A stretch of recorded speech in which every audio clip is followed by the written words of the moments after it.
Page 2. Body movement. Body movement is an important activity in physical education. It can be categorized into movement in the water, movement in the air, and movement using basic skills. 1. Movement in the water. Movement in the water includes staying afloat and pushing water with hands and feet.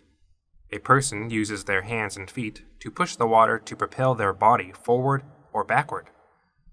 Movement through the water includes 4 standard swimming styles, namely freestyle, backstroke, breaststroke, and butterfly, though there are other styles of body movement through water. There are 2 important elements of movement in water. Page 3. 1.1. Keeping the body afloat. To be able to keep the body afloat, we need to learn and practice until we can do it.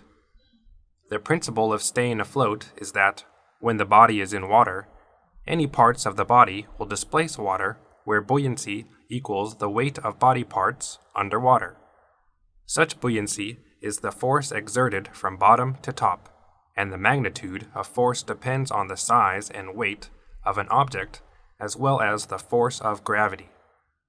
Around the chest, there are lungs that contain air inside the small sacs, which helps facilitate floating and maintain balance in the water. As legs have a lot of weight from muscles and bones, they often sink more than any other part of the body when a person lies atop the water. Heavy people produce more buoyancy than thinner people do because of their higher amount of fat, and fat is less dense than muscle. People who have large legs and are heavy will stay afloat better than those who are not heavy and have smaller legs. The length of legs, which are shaped like long beams, will cause the weight to fall heavily on the leg, especially the lower part of legs far from the center of gravity.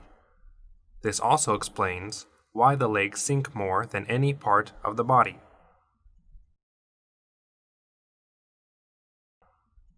Page 4. 1.2. The body's direction and force exerted are in opposite directions. For example, in the breaststroke, when the feet push water backward, the body is propelled forward.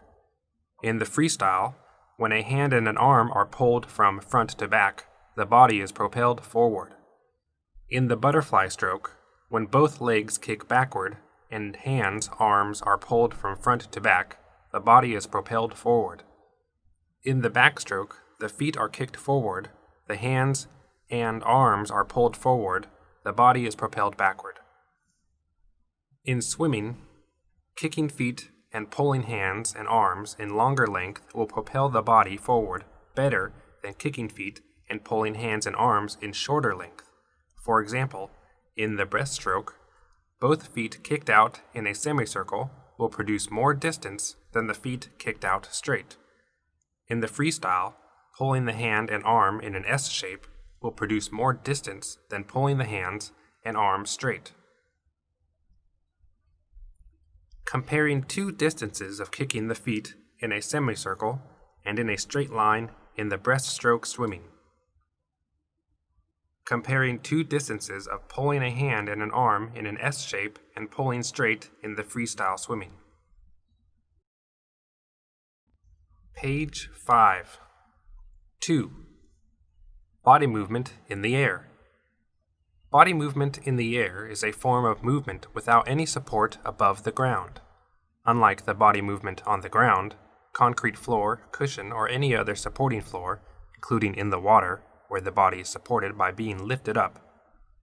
The air has only emptiness that cannot protect the body or lift the body up while we are moving. Movement in the air is much affected by the force of gravity that will cause the body to fall to the ground. The air currents have some influence, but are still much less than the force of gravity. Body movement in the air can be divided into 2 types. 2.1. Body movement in the air, not fixed in one position.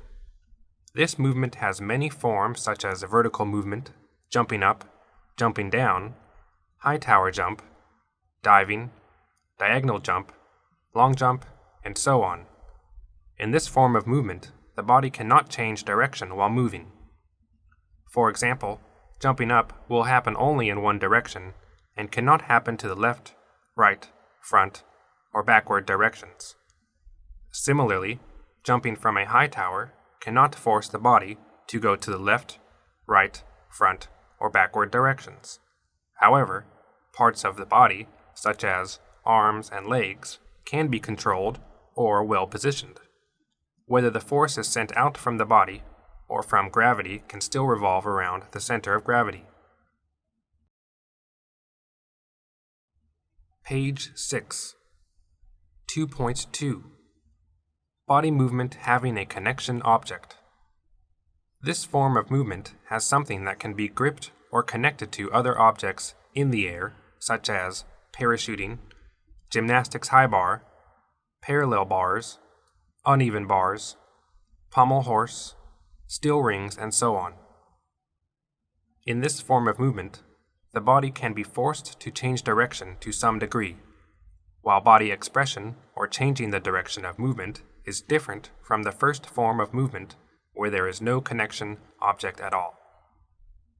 In parachuting, connection objects are pilot chute and parachute, and the contributing factor is wind, which has more influence on this form of movement than the first form of movement, as the wind force will push against the parachute.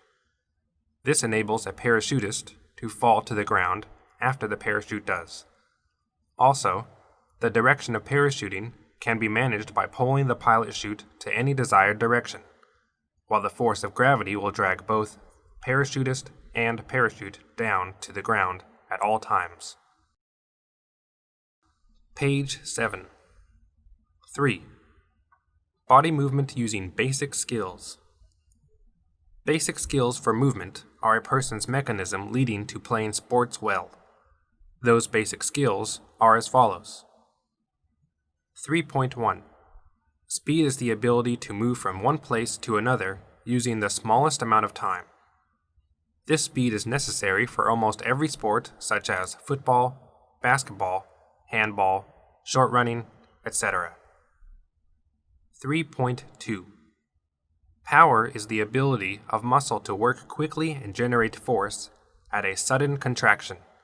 This power is necessary for many sports, obviously such as shot put, the javelin, the discus, weightlifting, and so on.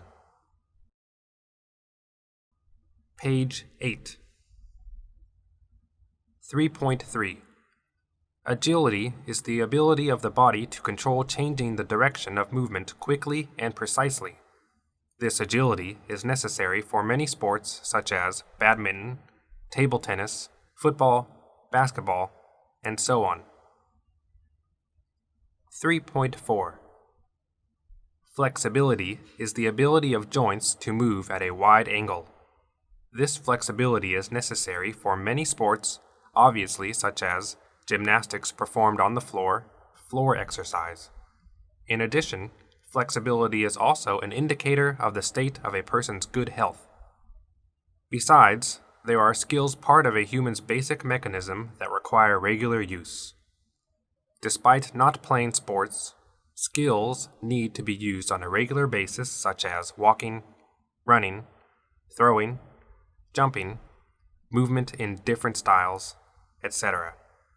These skills are used not only in daily life, but in playing sports as well, more or less. Especially running is the skill used in almost all sports.